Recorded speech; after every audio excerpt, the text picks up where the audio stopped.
जून दो चीज़ों के लिए जाना जाता है, रोटी और दोपहरी घाम। रोटी तो कवियों ने चांद के हवाले कर दी, इसलिए हम करते हैं घाम की बात, जिसे धूप भी कहते हैं। राजधानी का हाल बेहाल है। दिल्ली में धुआंधार एसी चल रहे हैं, बिजली इतनी फूंकी जा रही है कि रिकॉर्ड टूटने लगे हैं। ताज़ा रिपोर्ट्स के मुताबिक मई महीने में देश में बिजली की मांग में ज़बरदस्त इजाफा हुआ है, पिछले साल के मुकाबले 1.5 गुना ज़्यादा। वजह हाई गर्मी। हालात ऐसे हैं कि दिल्ली और आसपास के इलाकों में अभी से रेड अलर्ट जारी हो गया है। स्कूलों में छुट्टी कर दी गई है और लोगों से दिन में बाहर न निकलने के लिए कहा जा रहा है। चिंता की बात यह है कि यह हाल तब है जब अभी जून को आने में 10 दिन बाकी हैं। क्या वजह है इस बढ़ती गर्मी की? क्या आगे आने वाले दिनों में गर्मी और बढ़ सकती है और क्या इससे देश में बिजली का संकट खड़ा हो सकता है? जानेंगे इन सभी सवालों के जवाब आज के एपिसोड में। नमस्कार, मेरा नाम दिव्यांशी सुमराव है। आप देख रहे हैं हमारी खास सीरीज आसान भाषा में।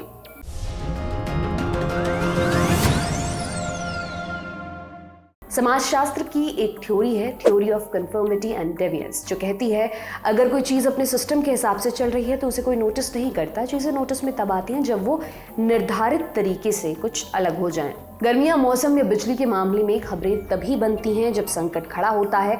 हालांकि संकट नया नहीं है। भारत में हर साल हीट वेव की अवधि बढ़ती जा रही है, लेकिन हर बार मसला स्मॉल टॉक तक ही सीमित रह जाता है।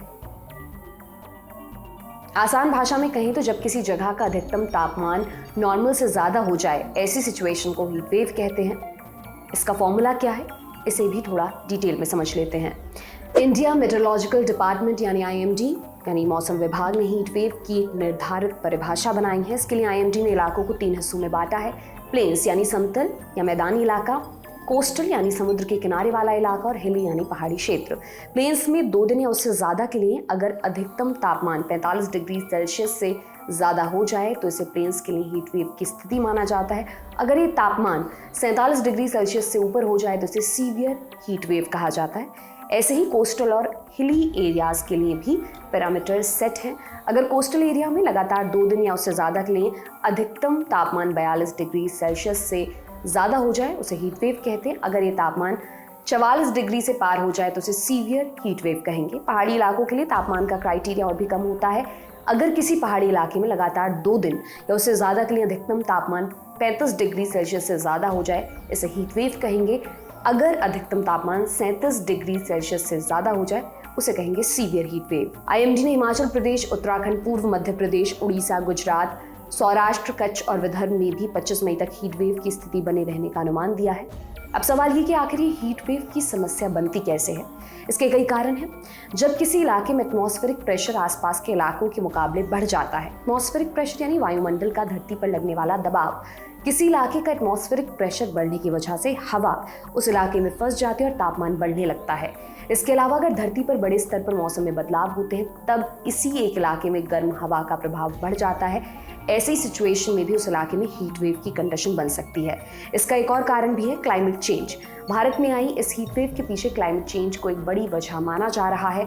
क्लाइमेट चेंज दुनिया के सामने एक बड़ी चुनौती बना हुआ है, इसे भी समझ लेते हैं।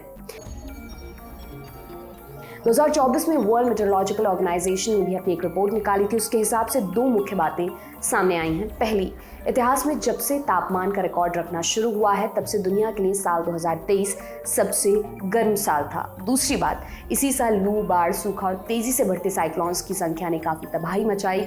लाखों लोगों की रोज़मर्रा की जिंदगी अस्त व्यस्त हो गई और कई अरब डॉलर्स का आर्थिक नुकसान हुआ। इसके अलावा IPCC की रिपोर्ट में भी कई बड़ी बातें सामने आई। IPCC का फुल फॉर्म है inter governmental panel on climate change. ये UN की एक संस्था है जो क्लाइमेट चेंज के फील्ड में काम करती है। हम सब बचपन से सुनते आए कि इंसानों ने नेचर को तबाह किया है, लेकिन चूंकि ये सब सुनने की आदत हो गई है, इसलिए अधिकतर लोग ग्लोबल वार्मिंग की चुनौतियों को सीरियसली नहीं लेते। हालांकि IPCC की एक नई रिपोर्ट में जो बताया गया है वो सुनने के बाद आप चाहकर भी क्लाइमेट चेंज को हल्के में नहीं ले पाएंगे। IPCC की रिपोर्ट के अनुसार अभी तक हम यानी इंसान प्रकृति का शोषण कर रहे थे, लेकिन अब तबाही मचाने की बारी नेचर की है। इस रिपोर्ट के अनुसार पिछले 50 सालों में इतना कार्बन एमिशन हुआ है कि 1750 के मुकाबले धरती का तापमान 1.1 डिग्री सेल्सियस बढ़ गया है। इसकी वजह से ग्लेशियर पिघल रहे हैं। कुछ इलाकों में बारिश इतनी बढ़ गई है कि बाढ़ आ जाती है, जैसा चेन्नई में हुआ। ऐसी घटनाएं हालिया सालों में बढ़ रही हैं। दूसरी बात ये सामने आई कि साल 2100 तक धरती का तापमान 3 डिग्री सेल्सियस बढ़ सकता है। अगर ऐसा हुआ तो दुनिया के सारे ग्लेशियर्स पिघल जाएंगे, सारे द्वीप डूब जाएंगे, दुनिया की 50% आबादी को पानी नहीं मिलेगा, 14% लोगों को भयानक लू का सामना करना पड़ेगा, जानवर और पेड़ पौधों की कई प्रजातियां नष्ट हो जाएंगी।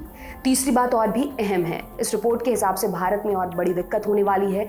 जिस तरह से प्रदूषण बढ़ रहा है, भारत में 2050 तक 40% लोगों को पानी की किल्लत होने वाली है। साथ ही में समुद्र के पानी का लेवल बढ़ने से मुंबई, कोलकाता, चेन्नई, गोवा और पुरी जैसे शहर समंदर में समा सकते हैं।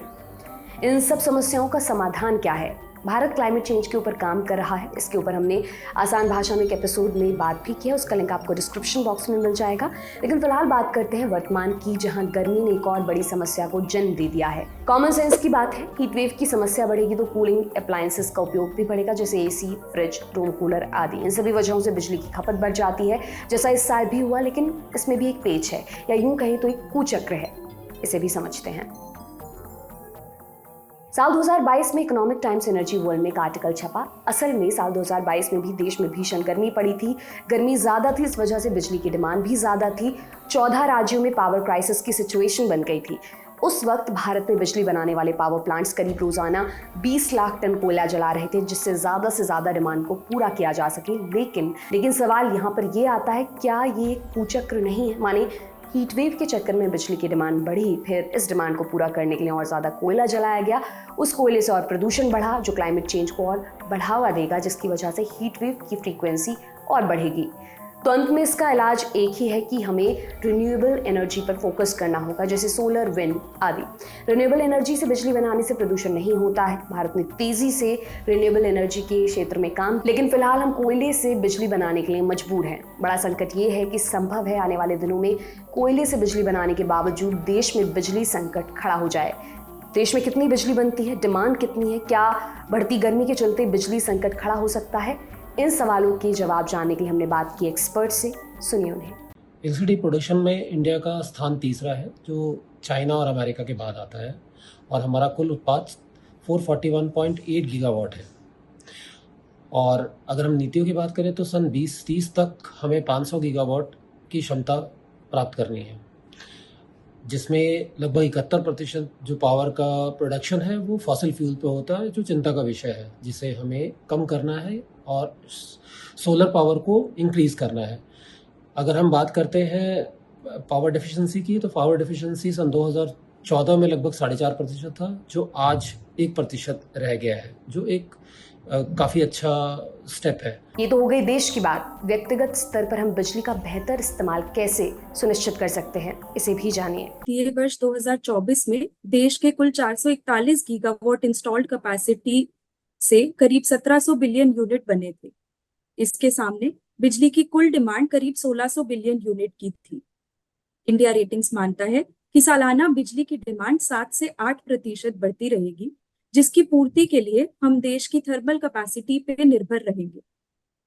इंडिया रेटिंग्स के अनुमान से थर्मल कैपेसिटी का प्लांट लोड फैक्टर वित्तीय वर्ष 2025 में 68% से बढ़कर 70% के करीब रहेगा। इस अनुमान के पीछे हम ये भी मान रहे हैं कि रिन्यूएबल कैपेसिटी देश में 17 से 18 गीगावाट सालाना बढ़ेगी, जो बीते वर्ष 18 गीगावाट बढ़ी थी।